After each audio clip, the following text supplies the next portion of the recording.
Some men run from the law. Some men run from their debts. Cole ran from a memory, a ghost with his daughter's eyes, and he'd run all the way to the end of the world to do it. Have you ever known a quiet that was so loud it deafened you? That was his life. A cabin carved into the side of a mountain that didn't care for company, a landscape of jagged peaks and unforgiving wind that scoured a man down to his bones. He wanted the scouring. He wanted the silence that screamed. Then one night, the storm came, and it brought her. It wasn't a normal storm, the kind that just washes the dust from the pines. This one was a biblical rage, a tantrum of thunder and lightning that clawed at the roof and threw rain like handfuls of gravel against the windows. He was by the fire, nursing a whiskey, watching the flames eat the wood, each crackle a tick of a clock counting down to nothing. That's when he heard it. A sound that didn't belong. Not the howl of the wind or the groan of the trees. It was a splintering, a desperate crack of wood from the direction of his porch. He moved with a practiced economy, no wasted motion. The old rifle came off the wall mount, heavy and familiar in his hands, a cold piece of his past. He opened the door a crack, the wind trying to tear it from his grip, and saw her. A shape. A heap of wet rags and tangled hair collapsed against his woodpile, barely human. He didn't think. He acted. The way a man does when he's seen too much to be surprised by anything, even a wraith delivered by a tempest. He scooped her up, she weighed nothing, a bird with broken wings. Inside, the firelight danced over a face pale as river stone, lips blue, a latticework of old and new bruises stark against her skin. Her clothes were torn and soaked through, a second skin of ice. She was shivering so violently her teeth rattled a frantic, desperate rhythm. He laid her on the bearskin rug before the hearth, her body a frozen knot. He knew that cold. He'd seen it before, in the mountains, in the war, in the eyes of a state trooper on a night he could never forget. It was a thief, that kind of cold. It stole the life right out of you while you slept. He knelt beside her. Her breathing was a shallow, ragged whisper. He knew what he had to do. He looked at her, then at the fire, then at his own trembling hands. It wasn't a choice. It was a necessity. His voice, when it came, was rough from disuse, a gravelly tear in the fabric of the storm's roar. "You'll take off your clothes now," said the rugged rancher to the woman. Then he started shaking. It wasn't from the cold seeping in from the open door. It was the ghost, the memory of another small, cold body he had failed to warm, rising up from the floorboards of his soul. He turned away, his back to her, grabbing the thickest wool blanket he owned. "The wet will kill you." He laid the blanket on the floor beside her, his movement stiff, formal. He didn't watch. He listened. The faint, clumsy rustle of frozen fabric, the chattering of teeth, a weak, defeated sob. When he heard the soft weight of her body settling into the wool, he turned back. She was cocooned, a miserable chrysalis, nothing visible but a dark tangle of wet hair. He took her sodden clothes with a pair of fireplace tongs and dropped them into a bucket, the gesture as sterile as a surgeon's. He didn't want to touch them, didn't want to know the story they told of mud and thorns and running. He just wanted the silence back. But the silence, he was beginning to understand, was gone for good.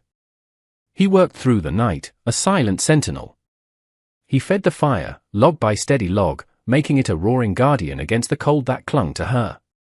He boiled water, making a weak broth from a dried-out hunk of jerky and some wild onions, the smell filling the small cabin with a scent of something other than dust and regret. She didn't stir. He watched the rise and fall of the blanket, a fragile tide, and wondered what kind of trouble had washed up on his shore. Mornings for Cole had a ritual, a silent liturgy that kept the ghosts at bay. The grind of coffee beans, the slice of bacon in a hot cast-iron skillet, the walk to the barn where his old horse, a grey gelding named Boulder, would greet him with a low nicker. But this morning was different. The rhythm was broken. There was a presence in his cabin, a small, breathing knot of chaos curled by his fire. He left a bowl of oatmeal and a tin cup of water on a crate near the hearth and went about his chores, the air charged with an unspoken question. He split wood with a furious, mechanical precision, each swing of the axe a blow against the thoughts crowding his mind. Who was she? What was she running from? And the most dangerous question of all, what was he going to do with her? When he returned, the bowl was empty. She was still in the blanket, but she had shifted, turned to face the fire, as if drawn to its life force. He saw a hand, thin and bruised, emerge from the wool to pull the blanket tighter. That was it. No words. No acknowledgement. But it was something. It was a start. Days bled into one another, marked not by the calendar but by these small, imperceptible shifts. He would leave food, and it would be gone. He would come in from the cold and see that a log had been added to the fire in his absence. She remained a fixture on the hearth, a silent, watchful statue. He never pushed, never asked a name. He knew trauma. He knew it had its own timetable, its own brutal logic. You couldn't force a locked door, you had to wait for the person inside to feel safe enough to turn the key. He started talking to her, in a way. Not asking questions, but narrating his day in clipped, factual sentences as he cleaned his tack or sharpened a knife. Fences down on the north pasture. Bear, I think Boulder threw a shoe. Have to ride into town soon. He wasn't sure if she was listening, but the sound of a human voice, even his own rusty one, seemed to sand down the sharp edges of the silence between them. He was talking to her, but he was also talking to himself, reminding himself that there was still a world outside his self-imposed prison, a world of fences and horseshoes and life that went on. One afternoon, he came inside to find her standing. She was wearing one of his old flannel shirts, the fabric hanging off her small frame like a scarecrow's coat. She was staring at a small, framed photograph on his mantelpiece. A woman with a kind smile and a little girl with bright, laughing eyes. His wife. His daughter. The ghosts he ran from. She looked at him, her eyes wide, ancient with a fear he recognized. It was the first time she had truly met his gaze. He said nothing. He simply nodded, a gesture of immense weight, and went to the stove to make coffee. The question hung in the air between them, but he would not be the one to answer it. Not yet. Her healing was like watching a wildflower push its way through concrete. It was a slow, stubborn, almost impossible thing. It was the third week when the first word came. He'd come in from the barn, stamping snow from his boots, and found her holding the empty coffee pot, looking at it with a kind of helpless confusion.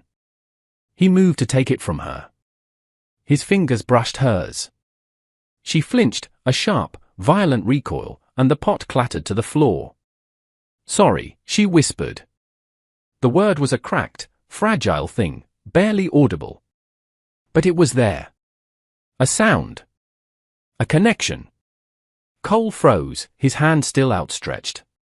He looked at her, at the terror in her eyes, not of him, but of the contact. He slowly lowered his hand. It's all right, he said, his own voice sounding foreign. He picked up the pot. No harm done. He made a fresh pot of coffee, his movements deliberate, careful. He set a full mug on the table for her and sat down opposite, leaving a vast, safe distance between them. She watched him, then hesitantly reached for the mug, her hands wrapping around its warmth as if it were an anchor.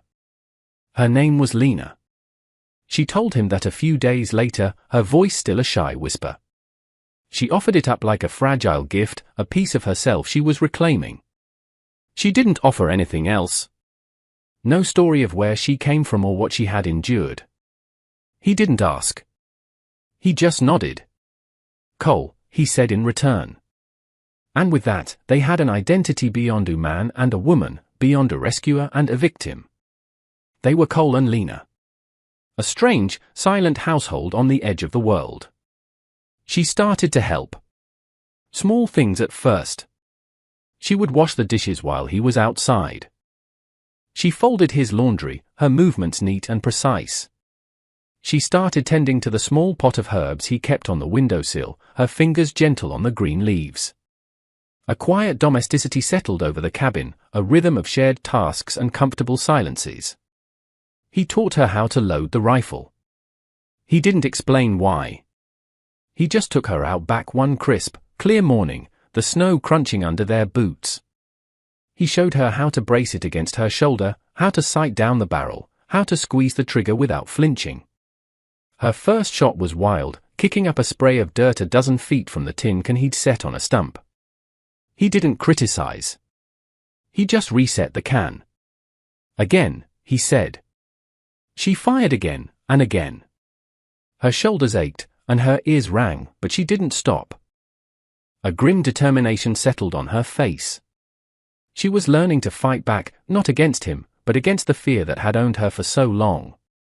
One evening, as they sat by the fire, the silence was different.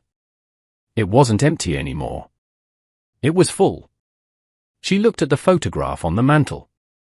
"She's beautiful," Lena said, her voice soft. Cole stared into the flames. Her name was Sarah. The little one was Lily. He didn't elaborate. He didn't need to. The past was present in the room, a third occupant, somber and respected. "A car accident," he said, the words tasting like ash. "I was driving." It was a confession he'd never spoken aloud.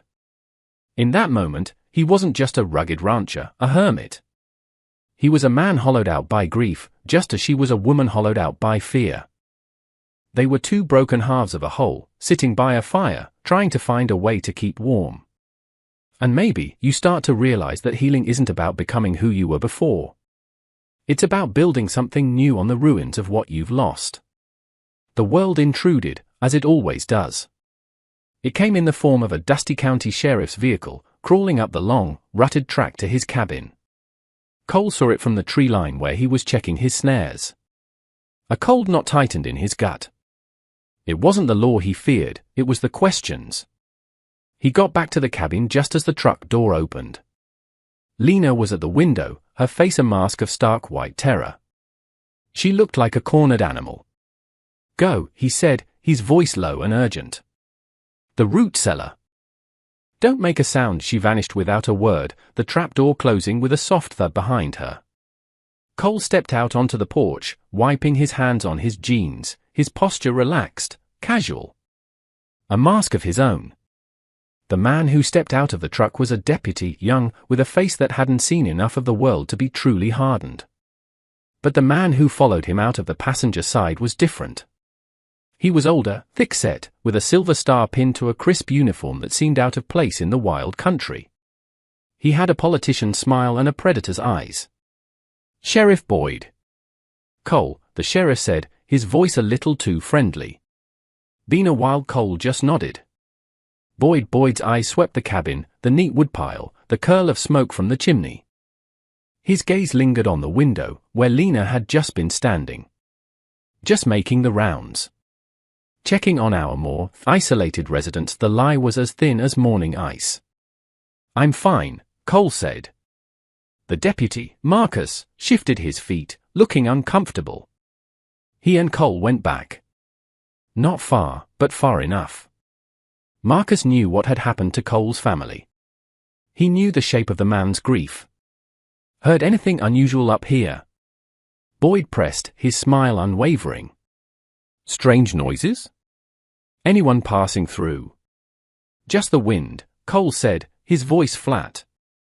"And the bears?" Boyd chuckled, a dry, unpleasant sound. "Right. The bears." He took a step closer, lowering his voice. "See, we're looking for someone. A young woman. Fragile. Not in her right mind. Walked away from a care facility. We're worried for her safety." The words were carefully chosen. Fragile. Not in her right mind. They were words designed to strip a person of their agency, their credibility. They were the words of a keeper, not a searcher. Cole's face remained a stone mask. "Haven't seen anyone." Boyd's eyes narrowed, the smile finally vanishing. He stared at Cole for a long, heavy moment, a silent battle of wills playing out on the dusty patch of ground between them. He was assessing. Weighing. "Well," Boyd said, clapping his hands together with false cheer. "If you do, you give us a call. We just want to get her back safe." He turned to leave, but paused, looking back over his shoulder. It's a dangerous world for a confused woman to be out in alone. It wasn't a statement. It was a threat. And it wasn't meant for the woman. It was meant for whoever might be helping her. As the truck disappeared down the track, Marcus glanced back, his eyes meeting Cole's for a fraction of a second. It was a look of warning. A look of apology. Cole stood on the porch until the dust settled, the cold dread in his stomach now a hard, sharp certainty. The trouble hadn't washed up on his shore by accident. It had been driven there. And it had been followed. He let her out of the cellar after the sound of the engine had long faded into the pines. She was trembling, but there was a new light in her eyes. Not just fear. Anger. A cold, hard fire. She knew who Boyd was. She didn't have to say a word. The story was written in the rigid set of her shoulders, the clenching of her fists. He didn't offer false comfort. He didn't say it would be all right. He knew better. Men like Boyd didn't give up. They didn't see people, they saw possessions. Boyd believed she belonged to him. "He'll be back," Cole said. It was a simple statement of fact. She nodded, her jaw tight. I know the dynamic between them shifted. They were no longer just two wounded people finding solace in a shared silence. They were allies. A garrison of two against a coming siege. The next few days were taut with unspoken tension. Every snap of a twig, every call of a raven, sent a jolt through the quiet air. They worked together, preparing. He showed her the best places to hide, the game trails that led deep into the forest, away from the road. He cleaned his rifle and his handgun with meticulous care, the scent of gun oil sharp and metallic in the small cabin. She, in turn, stockpiled supplies. She canned the last of the garden vegetables, packed dried meat and hardtack into oilcloth bags. She was no longer a victim waiting to be found. She was a soldier preparing for battle. They spoke little, but their communication was seamless. A look, a nod, a gesture. He would glance at the road, and she would move to check the back door. She would stack firewood by the hearth, and he would ensure the kindling was dry. They were a single unit, their movements choreographed by a shared, imminent threat. It was a strange and terrible intimacy, forged in fear but tempered by a growing, unspoken trust. Have you ever put your faith in someone without knowing why? Just a feeling in your bones that they won't let you fall? That's what was happening in that cabin. She was trusting him with her life, and he, in turn, was letting her into the fortress he had built around his heart. One night, he found her by the window, staring out at the moonlit snow, the rifle resting in the crook of her arm. She wasn't just holding it now, she looked like she belonged with it. He told everyone I was sick, she said, her voice quiet but clear, stripped of its earlier fragility. That my mind was broken. It's easier than telling them he liked to break things. She didn't turn to look at him. She kept her eyes on the darkness outside. He's the sheriff. People believe him, I don't, Cole said. It was all he needed to say. She finally turned, her eyes meeting his in the dim light. A small, sad smile touched her lips for the first time. I know, she said. It was a statement of absolute faith. The quiet before a storm has a weight to it, a heavy stillness where the air itself seems to be holding its breath. This was that quiet. They both knew Boyd would not come alone next time. And he would not be asking questions. The knock on the door came just after dusk, a week later. It wasn't a polite rap. It was a heavy, authoritative slam of a fist against wood. A demand. Cole and Lena had been sitting at the table, a game of checkers half finished between them, a small island of normalcy in a sea of tension. They didn't jump. They had been waiting for this. They simply looked at each other. Every part of their plan, every whispered instruction and silent drill, clicked into place. Cole nodded once. Lena rose, took the rifle, and slipped into the dark bedroom at the back of the cabin, the one with the window that overlooked the rear escape route. Cole walked to the door, his movements unhurried. He didn't open it. Who is it? He called out, his voice steady. Sheriff Boyd, Cole.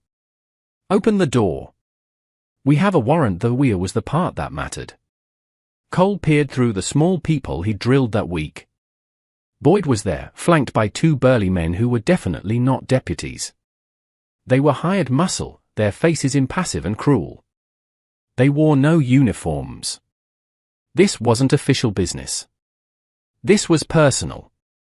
"Slide it under the door," Cole said. There was a pause. Then Boyd's voice, laced with angry impatience. "Don't be stupid, Cole. We know she's in there. We can do this the easy way or the hard way." This hard way began a second later, with the splintering crack of a boot kicking the door just beside the lock. The old wood groaned but held. Cole didn't bother with words anymore. He moved away from the door, grabbing the heavy, double-bitted axe that leaned near the hearth. It wasn't a firearm, but it was what he had in his hands. The second kick shattered the door jamb, and the door flew open. Boyd stood on the threshold, a smug, triumphant look on his face. "Now, see," he began. That wasn't so, he never finished the sentence. Cole moved, not with the hesitation of a grieving hermit, but with the explosive, brutal efficiency of a man who had seen combat. He swung the axe not at Boyd, but at the lamp on the table beside him. The glass chimney shattered, and kerosene splashed across the floorboards. In the same motion, he kicked the table over, sending the lit base of the lamp tumbling into the pool of fuel. The world erupted in a whoosh of orange flame. The cabin was plunged into a chaotic dance of light and shadow. Boyd and his men recoiled, momentarily blinded. It was all the time he needed. Cole dove to the side, rolling behind the heavy armchair as a gunshot roared, the bullet tearing through the space where he had been standing. Another shot splintered the wood of the chair. He had his handgun now, pulled from the small of his back. He didn't fire blindly. He waited. He listened. One of the thugs was coughing, moving through the smoke. Cole saw a silhouette against the flames. He fired once. A grunt, and the shadow fell. The fire was spreading fast now, eating the dry wood of the cabin, his home, his sanctuary. It didn't matter. It was just a place. Lena was what mattered. "Get out the back," he yelled, his voice raw from the smoke. He heard the back window smash. Good. She was following the plan. Boyd was screaming now, a mixture of rage and fear. "Get him! Find the girl!" The remaining thug was coming around the other side of the chair. Cole fired twice, low, aiming for legs. A cry of pain. Cole used the moment to scramble toward the back of the cabin, keeping low, the smoke a thick, acrid blanket. He glanced back. Through the swirling smoke and fire, he saw Boyd, his face a demonic mask in the firelight, staring not at him, but at the burning photograph on the mantel. The picture of his wife and daughter. In that instant, Cole understood. For Boyd, this was never about Lena. It was about breaking something that belonged to someone else. It was about power. It was about pure, unadulterated cruelty. He made it to the bedroom door, smoke burning his lungs, and stumbled through. He found her outside, crouched behind the woodpile, rifle up and aimed at the front of the cabin. She wasn't running. She was waiting. Waiting for him.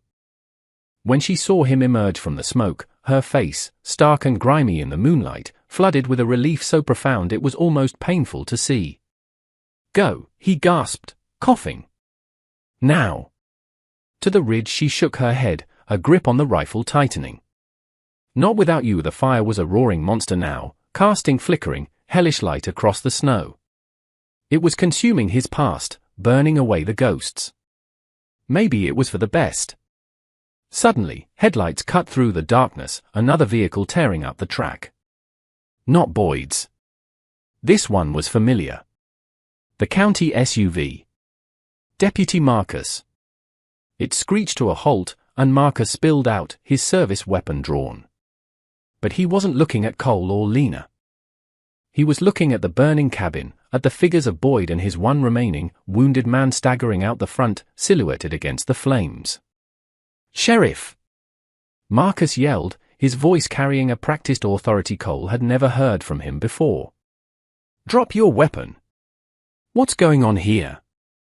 Boyd spun around, his face contorted with fury. "Stay out of this, Marcus. This is my business." He raised his own weapon, not at Marcus, but toward the woodpile, toward where he knew Lena must be.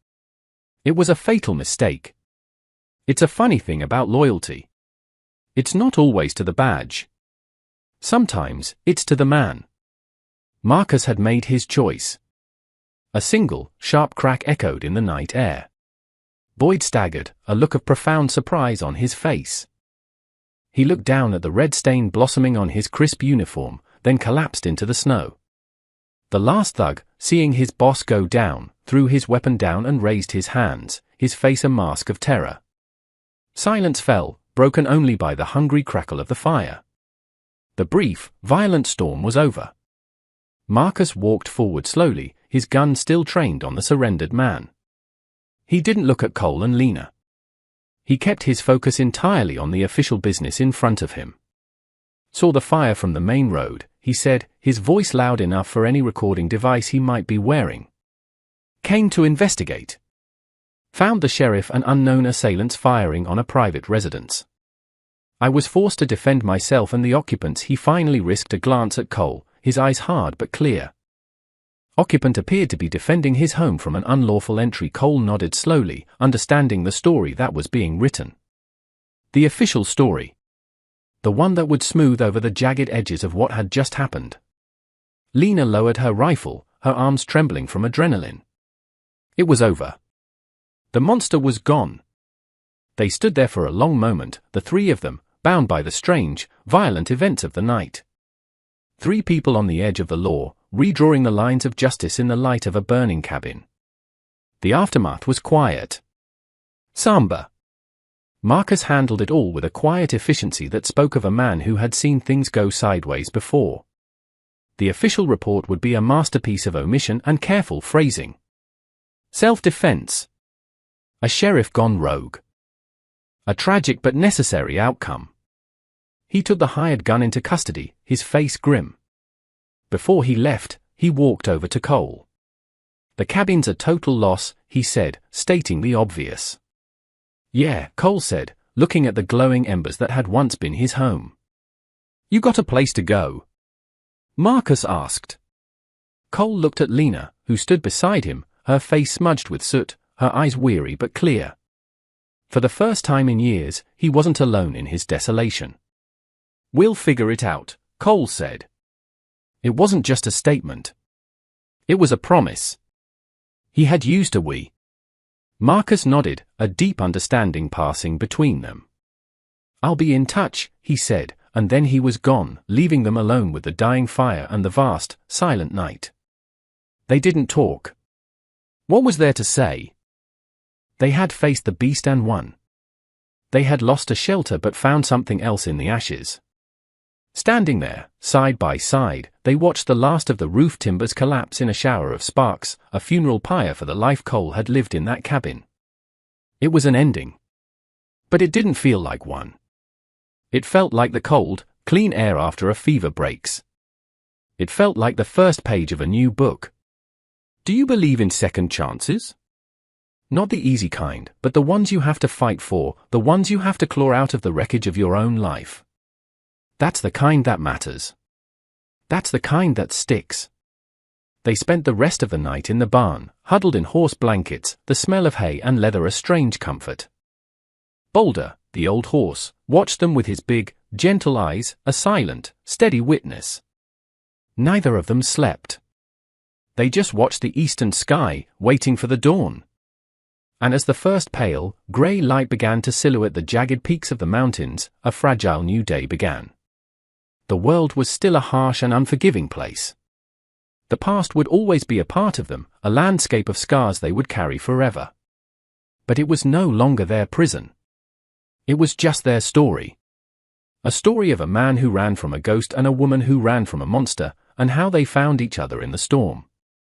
They left that morning. They took nothing with them but the horse, the 2 rifles, and the small pack of supplies Lena had prepared. Everything else had been burned away. It was a clean slate.